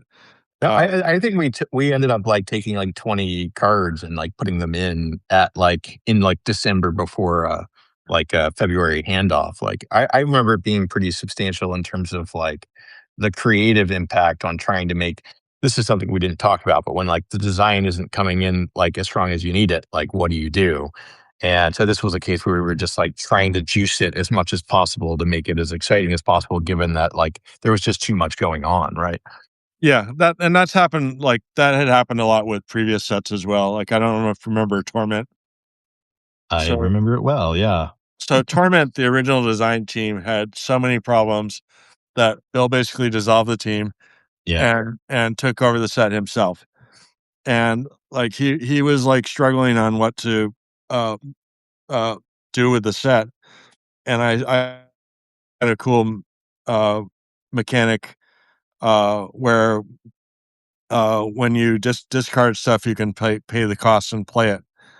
Which I don't know if you remember Madness. Oh, I remember Madness. I was Yeah. there. So Yeah. I was on so that set, I think. Yeah. so I pitched that to him and I gave him like a about 15 cards with like, here's what I would do. This is this mechanic, and that actually became the core mechanic of the set. For one that I wasn't actually on the original design team for, but Mhm. but I ended up using. And I've had several other mechanics where like I've kind of done a mechanic and it got thrown in a set. Like as you said, I was kind of the mechanics guy, uh, and that's kind of how I think is like, oh, how could I do like uh what could I, and that's like part of that is for a designer it's a super great tool. Like if you come up with some really cool card like Living Death, Yeah. that's one card. But if you come up with something like Rebels or Fading or Echo or uh like some of the other mechanics that I've done over the years, uh or what was the name of the one where you could reveal copies in your hand? Oh, I don't remember. Copies from my Augmentation or someone in that audience knows, I'm sure. Summon Mike Flores or Albert yeah, Penn. but like Oh, when you yeah. I remember what you're talking about. but It like was take like sense of, right? You could do Scent of Brine and you could show blue cards to like sync. Is uh that what you're talking about? the original one was like when if you played a dragon and you showed other dragons, was it Amplify? Oh, yeah. It was Amplify. Okay, yeah. Yours is That's much better than mine. I was like, you're excited about Scent of Brine? Like, Coaster? Is that a yeah, card? Like, how or does some my brain remember this?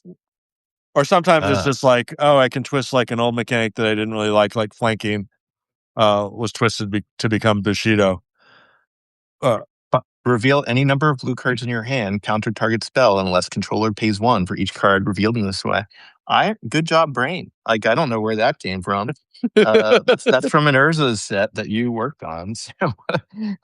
But yeah, Amplify was a cooler version of that for sure. And that wasn't bad in the first place, but yeah, that's I mean, crazy. Where did that come from? yeah, a lot of times, like, I don't know if I ever told you how I came up with slivers. No, So where did they come from? I was staring at a Plague card, and I was thinking like, oh, how cool would it be if you could do other abilities besides power and toughness? And then I'm like, oh, and then like I'm like, you could do one in each color, and they all share with each other, and then uh, and that's basically where it came up with, was just like I was just staring at a bunch of cards, and I just focused on Plague, and then it just like hit me like, hey, I could do all this cool stuff with this, and I was super excited because like when you, as I said, when you come up with one cool idea, that's one card. When you come up with something like that, that can be like 100 cards. And I just saved myself like hours of work on future sets by coming up with something that I the game design term is called wheeling. It's like, okay, I'm gonna do a discard card like Wild Mongrel, and Mhm. I'll do the green one that gains power and toughness. I'll do a blue one that gains flying. I'll do like I'll do a white one that gives you extra protection or something, like, and then you get like one instead of one card, you have 5 cards. So it's like you just like when you're doing 300 card sets, you take everything you can get. So Yeah, for sure. yeah, I think Well, while I was there, I probably designed well over 1,500 cards. you've got me beat. I have like 100 or something, but you're higher up in the tower for sure. Yeah, and that's not counting things that like I'm not sure how to count like, oh, someone else did a card with using one of your mechanics. Like whether do those count as like a 10 Those are derivatives. Yeah, derivatives, right? yeah. So that's like not counting those. I think I'm well over 1,500, but which probably still puts me in the top 5. I'm sure Rosewater is probably number 1 now. Yeah, Gottlieb's been there forever. Aaron's been there forever. Yeah, but not all of those people are designers. It's like Bill Rose has got to be above you, right? He's been there 30. He was there 30 years. He didn't actually design a whole ton of cards. He mostly transitioned into management. Yeah. About 2 years after you got there. And after that point, he really didn't like, other than like Torment and a couple of other sets, he really didn't step in. I think he stepped in on Fifth Dawn also, which was another one that had a lot of problems. And Fifth Dawn was pretty good. I led Fifth Dawn. That one wasn't too problematic. I remember Onslaught being one where like he touched a bit. I remember, but he wasn't there that much. Like Kamigawa would have benefited. It was an interesting one where it didn't come in correctly, and then Randy takes over it, but like he's not a design lead. And he tries his best, but like we still don't like it when it gets to us. And that's almost like, that is just a horrible feeling as a leader. You're like, everyone hates it. It's like everything's coming up Millhouse. But yeah, there were definitely times when different people coming in would help out on some sets. Like Onslaught, it wasn't until about 2 or 3 weeks into design that we decided it was just going to be all creatures. So for Legion. Yeah. So it kind of had to, I kind of had to pivot a lot on some of the stuff that we were kind of laying out there. Yeah, Legion was cool and it sold well, and it was actually a really exciting set to work on at the time. That was one we all kind of liked as it was going. It just felt different a bit. It's been so long since I played with it, but I remember liking Onslaught block to play with quite a bit. Yeah, there were a couple of things that occurred to me here. Like one was when I mentioned that like you were part of like a Hall of Fame that's considering building a library. There were people on Substack who were interested in like potentially writing for you. I don't know if you're looking for people to that end. Yeah. So that's what are you looking to do with your Hall of Fame? So as I said, I was inducted in 2017. I took over as chairman of the academy in 2018. So I've been running it for a little over 8 years now. Every year we induct typically 3 people and 2 products. For trading card games, the people in the hall are Richard Garfield, who designed I can't remember the name of the game back in '93, but it'll come to me soon. Yeah. And then I'm in the hall. I don't know if you know Satoshi Nakamura. Yeah, Magic player in my early days. Yeah, he also designed Wii Schwartz trading card game and Cardfight Vanguard. Cardfight Vanguard is one of the top 10 best-selling card games of all time as well. It's also done over $1 billion. And then the fourth, and do you know who the fourth person is? You told me earlier, but it's easy to guess. It's Mark Rosewater. Mark Rosewater. Yeah. It felt like he needed to be in a Hall of Fame of some sort. So Mark, it's reassuring he is. I didn't know. Yeah, he's in the. So the hall is a tabletop gaming Hall of Fame. So it includes like RPG people like Gary Gygax and David Arneson, and Mark Miller, who designed Traveler. It's got Steve Jackson, who designed GURPS and Ogre and Gev and a bunch of other kind of games. It's got wargaming people. Charles Roberts is probably designed the first tabletop board game with his Tactics game back in 1954. There's John Hill from Squad Leader fame. And there are then as you go on in time, there's Reiner Knizia, who's done a bajillion board games. Klaus Tuber, who did Settlers of Catan. Just last year, we inducted Susan McKinley Ross, who designed the board game Quirkle. Yeah, it's a great game. And she was also the first woman to win the Spiel des Jahres as a solo designer. Last year, we also inducted Stefan Feld, who did Castles of Burgundy and has done a number of dozens of other games. Vlada Chvátil is in the Hall of Fame for Codenames and Through the Ages. Yeah. Great stuff. The bajillion other games, probably of which I probably got over a dozen of his games here on my shelves. And Wolfgang Kramer. I mean, there's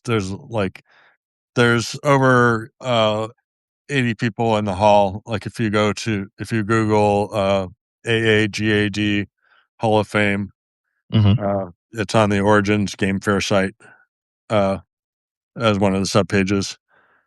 But my goal is to try and make it more popular. And one of the things I'm trying to do is to create a YouTube channel where the members of the hall basically contribute content.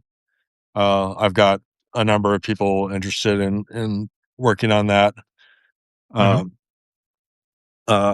There's some like a lot of these people have interesting stories that I think people would like to hear, like Jordan Weissman telling stories about like how he created WizKids and FASA and some of his early work. He was a real pioneer in the industry. Matt Laycock did a lot of did Pandemic and was a pioneer in kind of cooperative games. There's just a lot of stories I think people would find interesting. I don't have enough stories myself to support a channel, but if I have 15 or 20 people behind me, I think I could probably pull it off. So, and the hope is to get like the Hall of Fame to where the first question I say when I talk about the Hall of Fame is, oh, there's a Tabletop Gaming Hall of Fame? I didn't know that. So, yeah. But yeah, there's and the announcements for the people that are going in for this year are going to be out in about a week or so. Any you should not reveal. I'm not going to ask. I don't know. I'm not it's been interesting having been away from tabletop for quite a while. Like I know the people you're talking about, but there's so many games now. You go to the game store, you're like, wow, okay. I don't think of keeping up with this universe of content anyway, but how do you even play games at this point? Like, how do you decide what to play? Look how many games you have in your house. Yeah. So, I mean, hey, you got shelves behind you as well. I do. A lot of those look like trading cards. No, those are books and guitar pedals, and then all the board game stuff down there behind those guitars and in another room. But wow, that's a lot of guitars. It's not enough guitars, but do you play? I'll do. I do play. I don't play as much as those represent. I played live a bit a couple years ago, and initially I was going to record my own audiobook, which might be out now, but probably isn't. Hello. And it was so terrifying to do at my house. I did it at a studio. So, but I did make all the music for our Netflix games at the last company we were at, which was really cool. Oh, look at you! What do we have here? That's a classical. Looks like. Very nice. Yeah, I mean, it's part of yeah. I don't know what the overlap of gaming and music is, but it seems like it has to be high. What's the highest overlap with games, like in terms of interest? I don't have the comics bug, so maybe, you know what I mean? Like maybe is it books, comics, music? What's the biggest overlap? There's a high percentage of people that play board games that are into like fantasy and sci-fi. Mhm. Because those are kind of explorative things. And in terms of other activities, probably a lot of people do like puzzles and stuff like that. Okay. If you, but Escape rooms and puzzles, yeah, but most gamers would probably just stick to games because there's like tens of thousands of games. You can play something different and not get bored. Yeah, I mean, this is a pretty great time to do anything, as long as it's not at a macro scale. I think you can make games pretty quickly. You can certainly make software much more quickly than ever before. You can make content really well quickly, just media content. So it's certainly an interesting time. Yeah. Yes, especially with all the kind of the AI stuff. I mean, like I don't know how much that's going to affect game design for core hobby board games. Yeah. Because I don't think it's at that level yet. But for a lot of mass market games, there's already kind of a situation where a company will want to do like a game, and the marketing person will say like, "Oh, well, I can throw a game together and we'll put it out." And now and won't use like an actual game designer, and the games are not very good, but the game is selling basically on the strength of the IP. Mm-hmm. And I think AI will improve the quality of some of those because now the marketing person will go say, "Hey, AI, create me a game for this," and then and then throw that. So I think you'll see it influencing mass market games, but I think it will be at least 5 years or more before it starts encroaching on core hobby board games.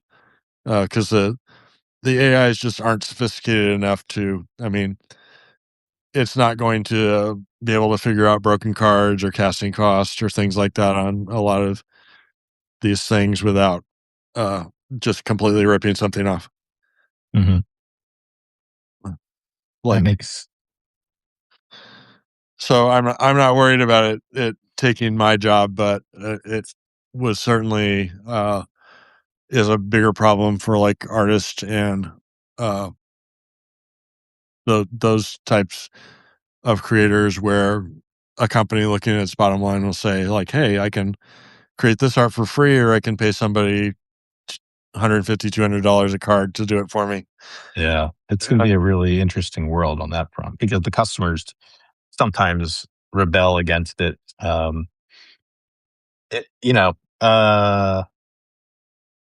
It's interesting times in the games world for sure. Yeah, and it's getting better every year. I mean, in 3 or 4 years, you won't be able to tell the fakes from the real. Yeah, it's we made 2 free Netflix games, and like we did have an art team, but we generated a lot of the art up front, and it's a different process. But it is faster to do. It wasn't necessarily cheaper, but you can, with a really good team, do really great art pretty fast, and that was pretty neat. But it also, we kept all those artists, so it didn't displace artists; it just made them more powerful. But again, that still might be repulsive to some people, and that's hard. But the audience liked it. The audience did not find like it concerning at all. So yeah. I use it in my work a little bit. Like, this is one of my playtest cards for a Yeah. game. And I as can you can see the see, it has, AI. so like, in the past, like, I wouldn't have any art on that. And now I can like say AI, hey, produce this. And I'll stick like a few images on it. Yeah. And a lot of times the publisher will like, usually I used to think like, oh, the publishers can envision this, but having the art on it makes them seem a lot happier in terms of what the final product might look like. Yeah, I mean, we ended up doing pitches because we had advanced tools back when, and we ended up winning them because it was so much easier than it had been prior to make a compelling story come to life, right? And so, from that perspective, the world is like dramatically different. And as someone who's like not been an artist per se on the visual side, it definitely like changed the game for me and my ability to tell a visual story.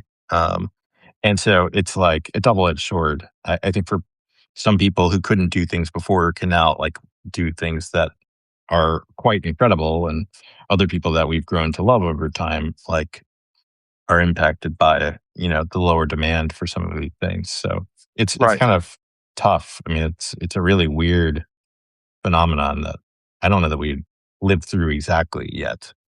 No, and it's definitely going to be. I mean, like when AI starts taking, I mean, probably the game design won't be the area that breaks the camel's back. It's going to be some Yeah. other area like long distance trucking or something that's gonna change the world. Yeah, I think that's right. It's gonna be an interesting couple of years. I yeah, it's interesting. I don't want to ask you because it's kind of taboo, but like you should not speak to it. But I am curious if you're using AI on what you're doing now. But at the same time, I don't need to know. It's not like I'm looking to soil the well. uh, I the only thing I've ever used AI for is to create like some really simplistic graphics for mhm. playtest cards, to make them look better when I'm showing to a publisher. And it's something where it's like I wouldn't do any graphics on it originally, but like having like, oh, I want a picture of a cat and I don't want to worry about using something like I could grab a free image off the internet from one of the public sites, or I can Yeah, just have the AI create it in a few seconds. But it's not a nothing that I ever publish has AI, and I would never use it for like game design. yeah. Uh, The book I published has no AI usage at all. Like there wouldn't be a point. I can just write pretty well, pretty fast. And for Substack, for like everyone has like art at like 3 by 2. So for that, everyone seems to generate art, and that seems to be like not very controversial. I think that there's a distinction, right? There's like using AI for content versus using AI to develop software tools. So like right now, there's no scheduler. When you have Substack content, it gives you clips, as you'll see after this. You'll get a bunch of all the clips from this content. And I want to be able to like schedule them for the platforms that aren't connected otherwise, because you want to have like live operations so that you put out content every day, and you want to be able to schedule it so you're not manually doing it. And like using AI tools to build that doesn't seem like bad at all. So it's very it's not one size fits all with your hatred of technology. I think. yeah, and also Yeah. like a lot of things that were kind of like, oh, I could have used a search for this or created like are now lumped into AI. Where Mhm. like things like your scheduler, it's like, oh, someone could have easily created like an app that does that, and you're doing using that, and it like an AI is basically just like a million apps thrown together, uh, and so it's like any individual one that you're using may or may not have been part of AI before, and now they're all kind of lumped together. Like Yeah. if you wanted to do like simulations now, people just like see like, hey, how many times would this work? Whereas before you would have just like done like a quick Excel sheet or done a search and figured out the simulations. But now like you can just ask AI and it'll do it for you. So in some ways, it's kind of like a laziness tool. But you still have to inspect. But yes. I think when I talk to like the best engineers I've worked with, they're like, we have the advantage by far over, Yes, and I think that's definitely true in the game design world as well. It's like I don't think like Richard or Eric Lang or any of the top Reiner Knizia are worried that people are going to like compete with them with something that was generated from an AI prompt. I mean, part of it is you have to know what to ask, you have to know how to interpret the answers, and like it what. also takes a lot of time, like human time, to make a great game. Like when you think about the magic sets like Cold Snap, we mentioned it earlier, right? You Cold Snap and the Spider-Man set and sets that didn't get a lot of time, like, are terrible almost uniformly, right? And so like there's some minimum amount of like understanding the thing at depth to making a great product. Like I intentionally like didn't use AI at all for the book because I wanted it to feel crafted by a human, right? And you can definitely write stories that are potentially somewhat compelling in tropey fashions, but does the world need that? I don't know. I'd rather be making signal than noise at this point. Yep. Any final predictions for what the world looks like in the next 10 years? Could be games, could be world global. You're an interesting person. What an interesting question. How will Yeah. things change? What do I put my money in? No. Go back in time and buy Apple. No. Bitcoin I could have bought in 2010 or something, 2011. Right. That Yeah. one also pretty good. Which is funny that the Bitcoin has such a history with magic as well. Yeah, they're bound together. Yeah. Thick as thieves. Not literally, but felt right. Well, you know that MTGOX was one of the original Bitcoin exchanges. Yeah. Was developed to like that stands for Magic the Gathering Online Exchange. Indeed it does. Yeah. But that's Yeah. and that was one of the first Bitcoin servers. Yeah, there's probably like a major success stories in magic and crypto, but I don't know what they are. Like when I was listing out all the successes that the magic community from the beginning like have had over time, I didn't ask. I know one guy went to FTX and like I like him, so I'm not mentioning it. But like I'm sure many people from the magic world did well and not well at the same time in crypto. Yeah, it's an interesting area because like it's so fraught with scams and bad players. Mhm. Uh, like I'm hoping that people move on from crypto at some point in the future. Because it's just like it's just rife with fraud. And I think it's just like a way to kind of scam people that have less knowledge than the people running it. It's kind of like modern stock exchanges doesn't really reflect the companies. Uh, and Yeah. that's another thing that I hope will change in the future, but it it seems like we're way too far down the path. So I mean, what you need such a big die to roll on like possible outcomes. Like I don't I don't know that I've seen a die big enough for the variance of like what could happen. And that's it's pretty interesting interesting times that we live in. It's yep, yeah, it's. I mean, like I have friends in Europe that don't want to come to the U.S. right now. yeah, I mean, Canadians are not fond of us either, or any Right. country. Is there any country that likes us, right? It certainly seems Well, like we're Russia. sabotage. I think Russia is us, to be clear, but only for the sake of destroying us. Yeah, that's So, probably true. yeah, so I think the fix is in. Uh, the monkeys are clever. No one's listening to this, right? All I right. hope it's fine. I would say we Uh, wrap it up then, but yeah, it's been great talking with you, and I am happy to happy to share some of these old stories 20 some odd years after they occurred. Yeah, it's been a really fun project, and it was great to talk with you. Thanks for being here. You're welcome. Talk to you later. All right. Take it easy.